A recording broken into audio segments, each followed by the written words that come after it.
Hello and welcome to the big picture. The Aadmi Party government in Delhi has embarked on a unique anti-corruption drive, asking citizens to sting the corrupt officials. This, along with an anti-corruption helpline launched yesterday, has received enthusiastic response, with over 3,900 calls having already been received. The Aadmi Party, born out of the anti-corruption movement, is also envisaging many other initiatives to curb corruption in all fields. The leitmotif of all the steps is the involvement of the Aadmi in this effort. This has come in for criticism as well as skepticism from certain quarters, not the least from its political rivals, both the BJP and Congress, which provides outside support to the AAP government. The criticism by the BJP is that the AAP government is shifting the onus on the people to fight corruption, while Congress is skeptical of the action that would be taken once the sting operations are done. However, the larger question is whether these measures initiated will bring down corruption and clean up the administration. Is this the way to combat the systemic problems which has encouraged corruption? We will discuss all this today with an experienced panel of guests. I have with me TSR Subramanian, former Cabinet Secretary, PC Sharma, former Director CBI, Praveen Singh, member and spokesman of the Aadmi Party. And on the phone line from Bangalore is Raghunandan, an anti-corruption consultant and a former bureaucrat himself. Welcome to all of you. Mr. Subramanian, I'd like to come to you. These are very unique initiatives which has been taken up. Is this something which we can look forward to see that it will at least to some extent combat the menace of corruption? Girish, we can look at it in the immediate context of the measures of yesterday, day before yesterday, 2 days, or in a slightly larger context of the arrival we will first see the immediate context and then go to the larger context. Immediate context, I think this is part of the fulfillment of the promise made, one of the 18 items. I think it is very welcome. I think they are giving a signal that whatever they have said, we mean, and we will ensure that this will be done. Having said that, we have to look at the immediate impact, at the medium and long term kind of impact, and ultimately whether it will reduce the level of corruptions or not. Prima facie, it should. If it is done seriously, there is no reason to believe it will not be done seriously. If I mention the pitfalls, I should not be seen to be undermining the proposal. I think that it is a great idea. So we have transactional corruption, the policeman at the Thana, 1, 2, 3, 4, 5 places, and the policy corruption, where you change the goalposts. Now, this is geared at the transaction corruption. Which actually affects the common man most. And not the main businessman, etc. So, it is very welcome, and it is a huge disease afflicting the common man, number one. Number two, great care has to be taken that the whole machinery should not become upset, that every policeman should not become suspect, that every inspector should not become suspect, not that they are angels. Nobody says they are angels, this is the second, this is I am talking of safeguards. I am not talking against it, I am talking for it, I am taking the precautions required to be taken, number two. Number three, there is a good chance that in the system will now target the good officers. The bad officers in the system will target the good officers through false complaints. That is going to come up immediately. I am sure Mr. Sharma has a lot of experience of all this, and therefore we have to combat that, number three. Number four, it should not remain a gimmick. Don't forget, we have had grievance redressal systems, and we have got citizens charter for a long time. Vigilance commission, vigilance organization, coming at a higher level. But at the lower level, these were not operative because there was no signal that the man at the top is serious. Now the signal has come. He does not have to reinvent the wheel. The systems are in place. He has to tell everybody, follow the textbook, it will be done. So it's a great experiment, but it should not be done too hastily. I am happy he has started it now, ill or well or ill, but be careful, it has to be patted along. There are pitfalls. There are huge pitfalls. Huge pitfalls. I'll get, before I come to Mr. Sharma, let me go to Raghunandan. Raghunandan, you have had the unique experience. You call it, I mean, I have not heard of any other anti-corruption consultant in this country except you.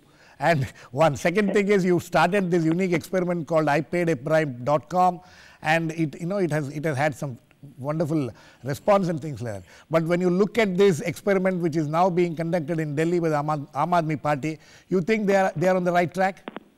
Absolutely, they are on the right track.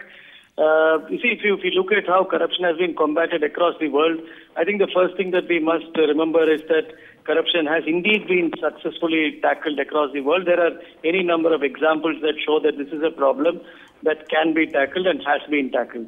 So I think the first thing that the Aam Aadmi Party has done is by making this announcement, by putting things on upfront, I think it will cure the despondency of citizens. It will remove the cynicism of citizens, because earlier, even in iPayTheBribe.com, the problem was to get citizens to report because there was a general air of hopelessness and cynicism. But that is just one part of it. The next part of it is to actually look at corruption as a systemic issue and not as an issue of an erosion of value systems. And corruption can be like any disease. It can be pathologically analyzed and the appropriate cure can be identified for each kind of corruption. There are essentially 5 kinds of corruption, and let me list them out in terms of what is easy to cure and what is the most difficult. The easiest actually to cure is what is over-the-counter transactions. There are about 40 to 50 transactions in a city, relating to the police, the automobiles department, the food department, and so on and so forth. Registration. Land, getting khatas and so on and so forth. There are about 40 or 50 such transactions where bribes are collected across the counter. So that is petty corruption. The second is public procurement corruption. That is within the government, whatever procurement is happening, there is a lot of corruption in that. Road contracts, garbage clearance contracts, water supply contracts, and so on and so forth. The third is a little progressively more difficult, which is sale of natural resources. Mining, giving away concessions for mining, giving away concessions to for airways and so on and so forth. Then you have the most difficult kind of corruption, which is policy corruption and state capture, where a large conglomerate, virtually buys up members and distorts policies. And then, of course, you have parallel to all this, what is private sector corruption. So let us leave out private sector corruption for the moment. And if you look at these 4 kinds of corruption, which are increasingly difficult to handle, starting from petty corruption all the way up to policy and state capture, I think Aam Aadmi Party is starting with the right kind of achievable objectives. When you start getting rid of petty corruption, many things happen. First of all, it actually increases the faith of the citizen that corruption can be handled. And the citizen becomes much more responsive and much less cynical and actually believes that change can happen. And then you can gun for the big fish. You can stop corruption in public procurements and you can go up the value chain and kill corruption. This has been done in many, many countries. Georgia, for instance. 1989, when they broke off from the Soviet Union, they were like the rest of the Soviet Union. Today it is number 4 on the transparency index, because they approach this not by saying that this is a value system erosion, but they approach it systematically and systemically. So I think the Aam Aadmi Party, though they came to power on the promise of Jan Lokpal, which was actually a unidimensional approach, is today excellently positioned to take up a systems approach to reducing corruption. And I think they have started with the right things. They are creating a splash. They are putting it on their political agenda at number 1. And if they can cure petty corruption, over-the-counter corruption in about 10 key departments and across 40 to 50 corruption-prone transactions, they will get so much of mileage out of this that they can then tackle the next level. Raghu, I'll come back to you. Mr. Sharma, Raghunandan says that they are on the right track. The petty corruption. Petty corruption is what really affects the Aam Aadmi. All of us get affected by petty corruption. So first tackle that. Is that the right way, you think?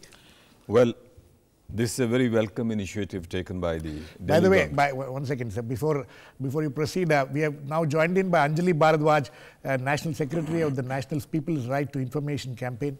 Welcome, Anjali. Yes, Mr. Well, I was saying this is a very welcome initiative taken by the Delhi government. For the first time, there is an involvement of the people in the fight against corruption. But as Mr. Subramanian has just said, this has to be taken to a logical end. Corruption by itself, the information about corruption by itself is not enough. It's well known there is corruption all around. I want to ask you, Mr. Sharma, CBI as an organization also had this provision for people to report on corruption and things like that. How did it work, and how is this different from what the CBI was doing or is doing? Let me finish. What I wanted to tell you is that when you get information about corruption, this by itself is not enough. Right.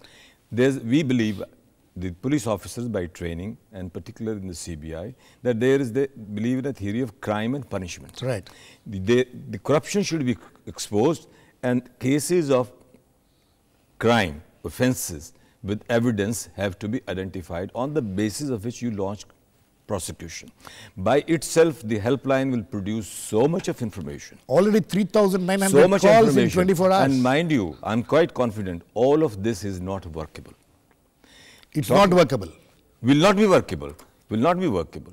Because there will be all kinds of complaints, flimsy complaints, half-baked complaints, grievances. Motivated complaints. So you have to streamline this system in a manner that you identify prosecutable cases and take them logically to the court. Otherwise, this will remain a slogan. The fear of corruption will have meaning when people are sent to the court. Or people are punished. Or prosecuted. Or jail. Or jail. Yes, jail. Ultimately, they must be sent to the jail if the case is, the information is good, investigation is good, they must be sent to the jail. Talking about the CBI helpline, this helpline is there. There were very few cases which could be taken up as basis for investigation.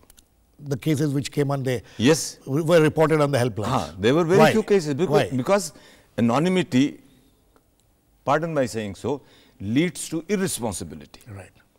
People come out with all kinds of things. So if all those informations received by CBI in the past were true, CBI would be doing thousands of cases per year. But not, they handle about 1,200 cases or so per year. So danger lies in the fact that people should not go overboard.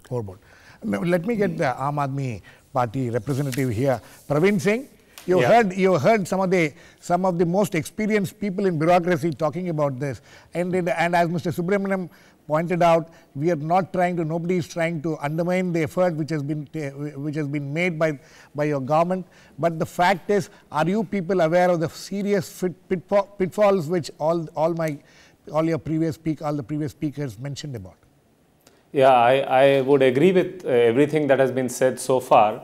I would only want to say that we have a multi-pronged piece on this whole thing on corruption. So if you look at it, the most important thing I think we are saying is this piece on decentralization or Swaraj, where we are saying more decision making, more accountability, and so devolving more powers to the people to lower levels of governance. I think that is the biggest piece in our anti-corruption, so to say, campaign. Campaign. Then the second big piece is the Lokpal, where we are saying the big differences being that investigation and prosecution powers to be taken away from the government. We are also saying a citizens charter, we are saying a whistleblowers protection bill. So the Lokpal is the second big piece. And as has been rightly said, the third is the transactional corruption which the common man encounters at a day-to-day level. We are giving a very easy to access method. We are also communicating the message that the people at the top this time are serious. These are not the numbers that are generally found in every office as it is, and there's no way people get back. So I think there is this whole set of measures that we are looking at. I fully agree that there are problems in this, but I think the anonymity piece is not there, because we are saying we want either video or audio evidence based on which we will take the matter forward. So the person reporting is not doing it anonymously. And also we will hopefully have more evidence to actually nab the person as opposed to the previous helplines of this type.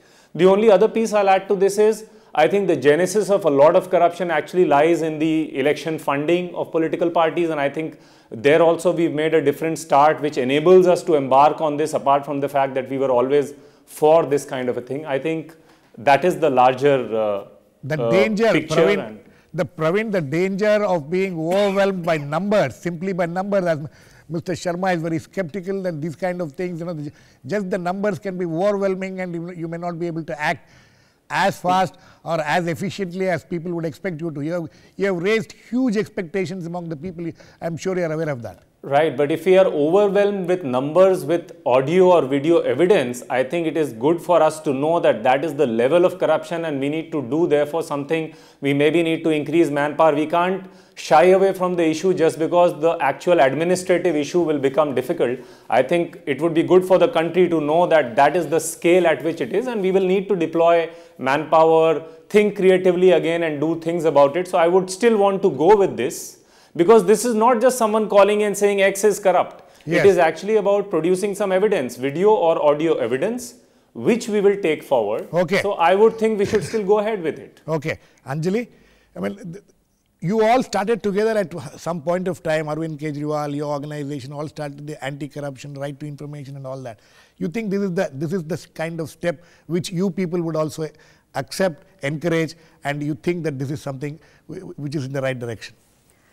Well, I would certainly say that it's welcome that a government takes on this very important issue and shows some political will, and I think that is something that will be welcomed by the people of this country, by the people of Delhi. As far as the merits of this particular issue of starting a helpline are concerned, I think it is but a very small measure of the entire thing that needs to be done to be able which to... Which Praveen accepts it, you know. Yes, and I think that that's very important that it be understood and seen in that context. Now let me also talk about the Aadmi or the common person that Praveen spoke about, and also that we heard about petty corruption and how this helpline aims to help that person. Right. Now, something that we've been constantly saying is that it's very important to have an overall framework for grievance redress if we want to help those common people who are suffering on a day-to-day basis because of petty corruption or because of poor governance. One second.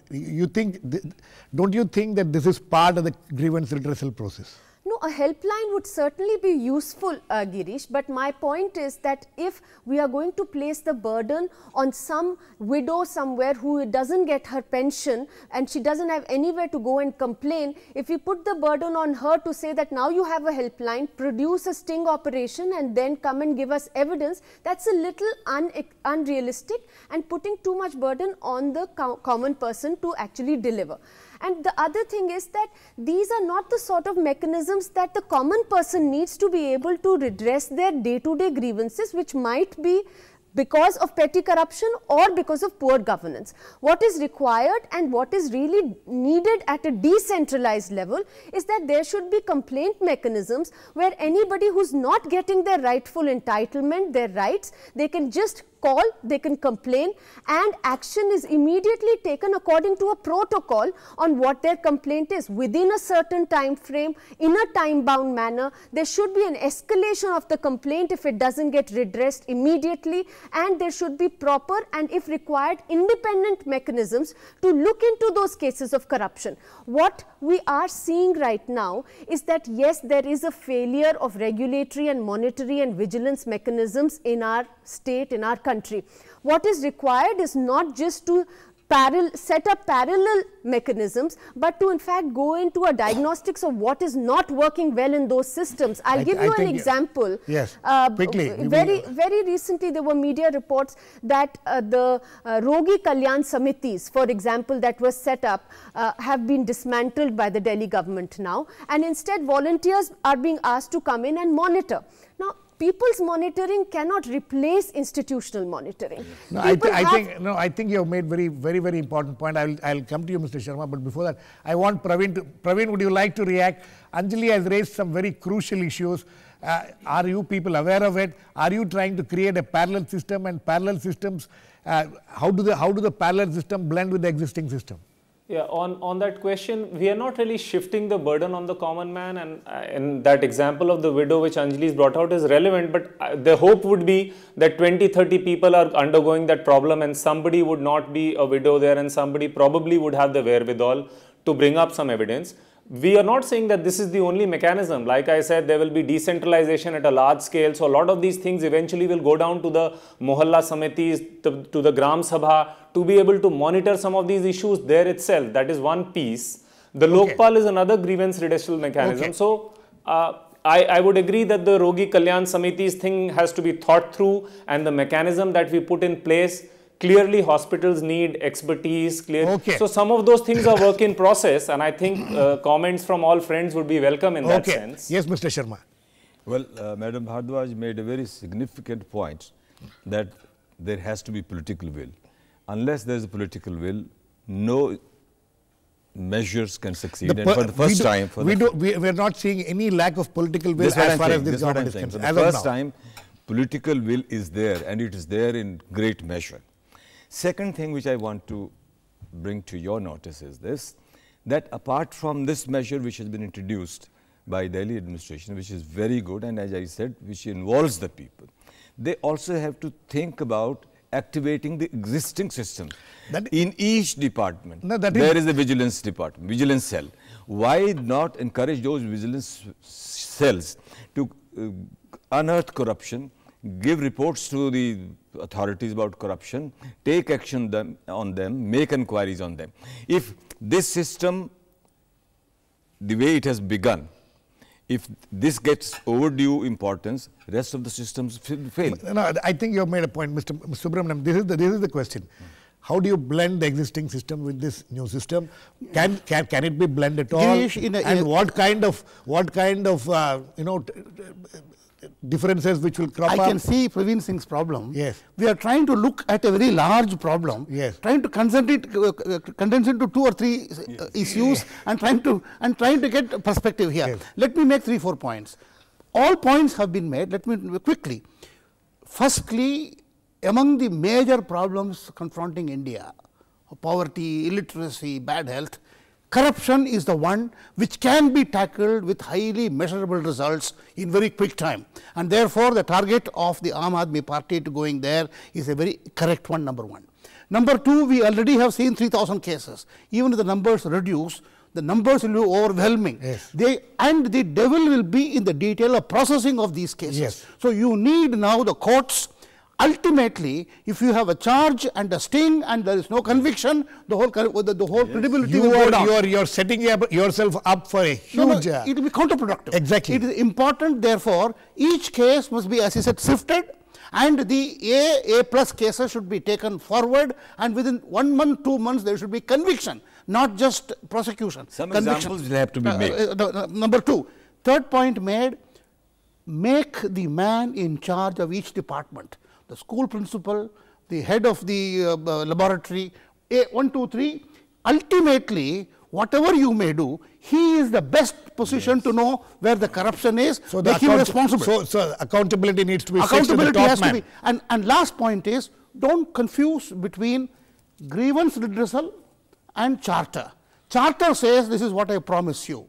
Make sure the intervention points to ensure that all in 10 days so-and-so license, in 1 month so-and-so. Grievance redressal is that so-and-so is corrupt, so-and-so. Don't confuse the two. Yeah. Both are very important. Okay. Raghunandan, the issue is this. The most important issue is how do you blend the old systems, or do you just disband the old system and go in for this kind of a system?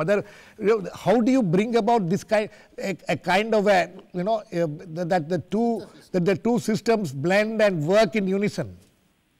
No, actually, Girish, there's one point that I think people are missing here. Yes. You see, when somebody gives a complaint through a complaint system on an online or through a phone call, there are 3 things that can emerge. One is that complaint has to be redressed. I mean, so there should be a grievance redressal mechanism, right, which has to kick into place, and the person's grievance has to be settled. The second is it becomes a starting point for prosecution. Raghu, one second. Here, I want to ask you.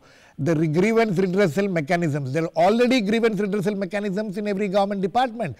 They may not have been functioning properly. So how do you get them to kickstart functioning, and will you not be rubbing a lot of people on the wrong side, and then how do you manage that kind of a situation?